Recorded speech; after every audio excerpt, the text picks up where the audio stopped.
Hey guys, TriggerhappyJon coming at you with another Nier Reincarnation video. So guys, today's video we're going to talk about is the last level of the Abyss Tower.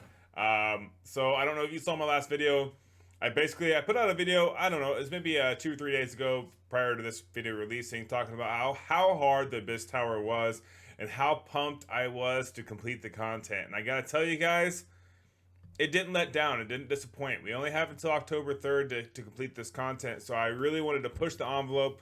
I wanted to figure out, okay, what worked, what didn't work, and that way I can get the information and put it back out there in the community so that way you guys who are struggling can take that information and hopefully that'll help you.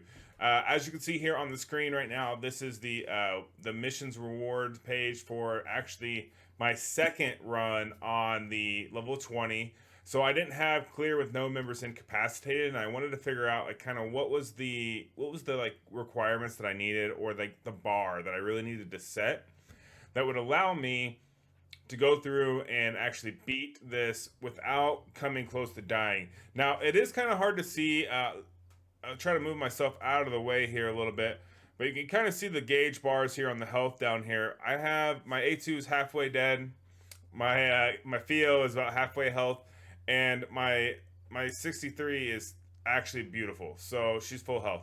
Now, so this worked out really well. So what I'm going to do is I'm going to go ahead and I'm going to give you the stats. Now, I did all of this as well the first time on stream. So literally on stream, we went through, we theory crafted, we tried anything and everything we possibly could to kind of finish this battle. And basically today's video, I'm just going to kind of cover all that information that we went through on stream because I feel like it would really help you guys as well. Also, my buddy Joey B Gaming, I don't know if you guys know who he is. He does YouTube content as well. He released a video as well talking about how to make the Abyss Tower easier. It's similar stuff. He was with us on stream. He kind of helped us figure out some of this as well. So definitely give a shout out to my buddy Joey B Gaming as well. Go check out his channel. But yeah, guys. So I'm gonna go ahead and get into all the stats and what we did to accomplish this. And yeah, don't forget to like and subscribe also before you peace out on the video. Okay, guys. So we're gonna go into a little bit more detail here. So as you can see, I have now my quest mission progress. We've done 51 out of 60 so far, guys. So if you hit the details page, if you scroll all the way down, I have picked up all the available resources from the Abyss Tower, which I am very, very excited about. I would highly recommend you guys go through and you try to hit that 50 mark as well. It's definitely worth the resources. As well as when you go through and you're clearing all these guys, you are getting that like the one-time rewards, right? So you're getting the whatever the one-time rewards were. So like Quest 15 gave you a Black Pearl. Let's see here. Quest 10 gave you a weapon insignia. Like those kind of rewards, guys, are really, really great. Also, you get the handbooks here, which are amazing. So you need to you have to beat Quest 5. Honestly, like you just really have to. But make sure you go through. You get as much as you can.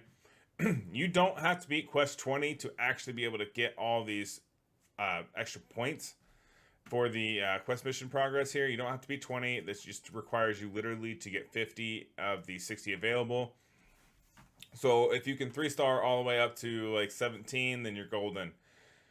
I would highly recommend you try to do this so that way you can get the resources. Just throwing it out there. I wanted to do the 20. Obviously, as a content creator, we want to be able to do all the content, and you want to have that bragging right. So I was able to do it. I'm very, very excited about it. I'm not going to worry about going back here and finishing these off for the 40 gems or whatever. Like that's, to me, that's not worth it. But what I did want to go into real quick, guys, is I want to go out and I want to break down the loadout that I was using, and hopefully you have some of the same resources available to you.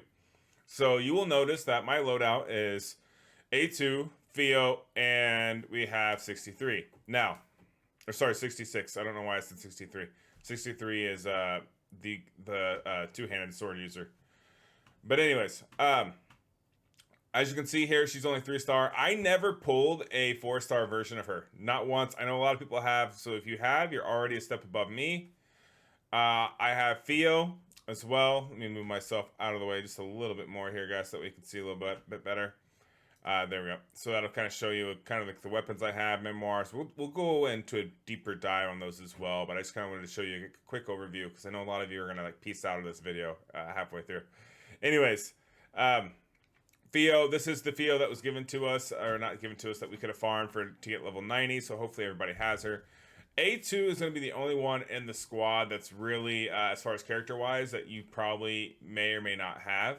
I have A2. I've got her max 90. She did all the damage for me in this tower. I did the heal strat for the last like 3 missions. The rest of the tower, I just DPS through it, and she was massive. She never got swapped out. She did all the damage for me. As you can see here, guys, so now we're going to dive into a little bit about the stats and a little bit of the tips and tricks that really helped me benefit beating this Abyss Tower. So first, over here on the left-hand side, let's go over the stats. So her HP was about 88k. Her attack was 1600, 16,000. Her defense was 7,500, her agility 1,200, and her crit rate was 68, and crit damage 202. Now, if you saw my show me your crits video, then you kind of understand the crit rate deal and why this is actually bad. I had her crit rate way too low. If I could have gotten her to 100% crit rate with this 202 crit damage, it would have made completing this last mission that much more easy and better to complete, to be honest, guys. Agility wise, she's not doing too awful bad. Attack is doing good at 16k. I would have liked to have gotten a little higher, but the biggest thing I was trying to do here, guys, is I really wanted to hit like a defense threshold. I was trying to set the bar around 7k, or well, 6,500 to 7k is what I was shooting for defense, and I really wanted 100k HP. Now, because she's going to be doing all my DPS and I had a healer, I thought, you know, maybe it's okay that I go a little under the HP mark here, because I think we may be able to go ahead and just pull it out and it'll be fine. Now, it ended up working for me. Will it work for you? I'm not 100% sure, but I do know I was shooting for that 100k HP, 6,500 to 7k defense, and that ends up being a good working number. So when I say that, here's my Theo. She's at 66 or 6,600. She's got over the 100k HP. My 66 here, she's got well over the defense that I wanted, well over the HP I wanted, and not a single one of my characters died, and all we had was this one character doing all the heals, and they were AoE heals. So as you can see here, now we'll dive into 66 here. I don't have her maxed out. As you can see here, I could get her all the way up to level 80. She's only 74. I ran out of resources. I was not prepared. This is the whole point I was making last week about getting caught with my pants down and not being prepared, guys. So definitely make sure you guys are leveling everything up and you're thinking of these situations where you want to build these other characters. As you can also see here, the medical care ability is not all the way up. I do have it currently at level 12. So it's only 27% heal instead of the 30% if you were to max her out. Not that big of a loss, honestly, but it does make a little bit of a difference. So we'll go ahead and close that here. And then obviously Theo here, her attack, we've got 14 out of 15. She's not a character I really use, so I didn't want to max this out either.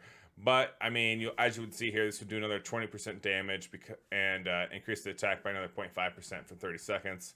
It would help a little bit as far as getting damage and getting stuff done. Obviously my A2 is level 90. I've got her maxed out completely here. Now, one thing I want to note real quick, as far as what made the difference here, like, yeah, obviously I had my HP, my defense priorities that I had, as well as my DPS. The companions made the biggest difference, really, in this fight. It wasn't until actually somebody in chat, I want to say it was Roan, mentioned in chat, it's like, hey, why don't you go ahead and upgrade your companions, because the passive skills are going to help you tremendously in this tower. And I'm like, you know what, like, I kind of knew that already.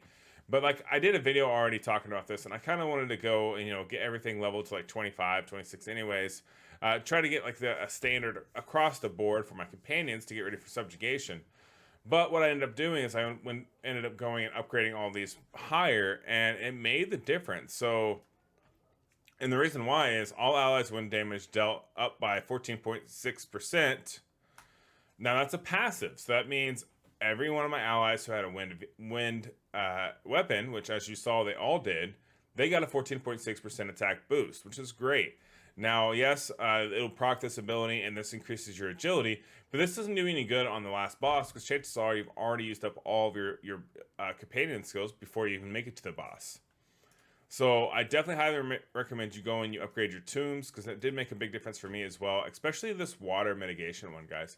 I would highly recommend that you go, and the first thing, and if you can't upgrade all your tombs, which is fine, I highly recommend you go and you get this ice water shutdown. Try to get this to level 14 here because it's amazing. 18.4% damage mitigation from water damage. Obviously, all the characters in this tower, Abyss Tower, are water damage dealers. So you're automatically taking 18.4% off the top anyways. I highly, highly recommend you get this up as high as you can. And if you're struggling, honestly, guys, it's getting to that time where it's the best time of the month to really grind these out. As you can see here, we have the Hand, Sandly, Lonely Marionette. Well, I believe there was just a notice, right? Main quest 1.5 drops. This is a message from the management team. The main quest 1.5 drop rate campaign will be available September 25th. During this period, all items that drop in main quest will have 1.5% the normal drop rate. All right, well, thank you very much, Nier. It's almost as if you knew that we are all going to make videos covering, hey, you probably should go farm your materials to upgrade your companions. Now, I do know people, you find this a little annoying that you have to go grind them. I'm telling you right now, it's worth it. Go grind them up. Get all your books done. Focus on the water tome, the wind tome, and honestly, I use this one significantly, the fire tome, because of the crit rate path or the crit rate ability here. It doesn't mean you have to do this. I would just highly recommend it, especially if you're worrying about crit cap. It works very, very well.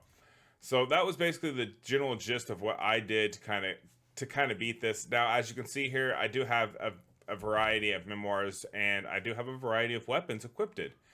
Now, I wouldn't let your weapons just discredit you or worry you too awful much. The biggest thing out of weapons that I do want to note is I did have Emil's Philosopher's Staff. I was lucky enough I pulled 2 Emil's. This helped out a lot with 66 because of the A2 ability here, but it is every 29 seconds we could do a 13.5% HP heal for all allies. It's not bad, but it wasn't like a deal breaker or life or death with the heals for the fight. The biggest part about the fight is I needed a wind staff so that way the damage she did would do more. Because if you saw my crit rate damage video, then you know if you at least use the correct affinity weapon against other people, you get a huge boost in damage done even if you don't crit. So you definitely want to go check out the Show Me Your Crits video if you don't quite understand the crit rate to crit damage ratio. Because even though she's not going to hit hard, she's still going to get a decent amount of damage done because it's a wind staff. That's the biggest thing. Also, it's got the fleet foot and the toughness, so that helped me acquire my HP and my defense threshold that I really wanted to set. So yeah, obviously, as you guys can see here, we've got crit rate set down here, as well as we've got the agility set up here. Now, I would probably argue that if I could, I would swap these out and get rid of some crit rate here for her and make her go faster. It would cycle it through and get her a little bit more heals. But I was trying to go on that last boss. I was trying to get that 500k damage mark. I didn't hit it yet. I'm going to still try to play with this a little bit and see if I can't do the damage, because it's going to require all 3 of these guys to really do the damage. But I do know this particular comp works very, very well. So as you can see here, we've got crit rate as well as another agility memoir. And we also have same deal. This is going to be the attack memoir set with the crit rate memoir. So, but yeah, guys, that's going to do it for this video. I hope this helped you. I was able to finally beat it. I was very excited. You should have seen me on stream. I was super pumped. I thought I was going to lose. They pulled it out. This content has been amazing. I hope you guys enjoyed it as well as I have, because honestly, it was refreshing. It was kind of like the content I really needed to get me. As you guys have noticed, I've done daily YouTube videos on Nier, but it's really gotten me pulled back into the game because of all this extra content that we've got going on, and I've just been loving it. So I hope you guys are having a good time with Abyss Tower. I know a lot of you guys were able to clear this a lot easier than I did with double healers or even DPSing it down. The biggest thing I wanted to point out in this video was just, hey, this was my threshold of stats that I used, and I hope this will help you kind of figure out your own threshold, because, yeah, guys, you just want to get all wind-based affinity weapons, and, yeah, push it and see what you get. I definitely recommend going for that 100k HP and 6,500 to 7k defense, though. That will help you tremendously when attacking in the Abyss Tower. But yeah, guys, if you guys enjoyed the video, please make sure to like and subscribe. I know I have about 500 of you guys that watch my videos, and I've only got 270 subs. So definitely make sure that you're hitting that like and subscribe button. It helps me out tremendously. It makes everything go a little bit better for me. As well as when you are subscribed, it helps get my video out there more, so that way I can grow bigger and bigger, so I can keep working on this content. So thanks again, guys, and until next time, peace.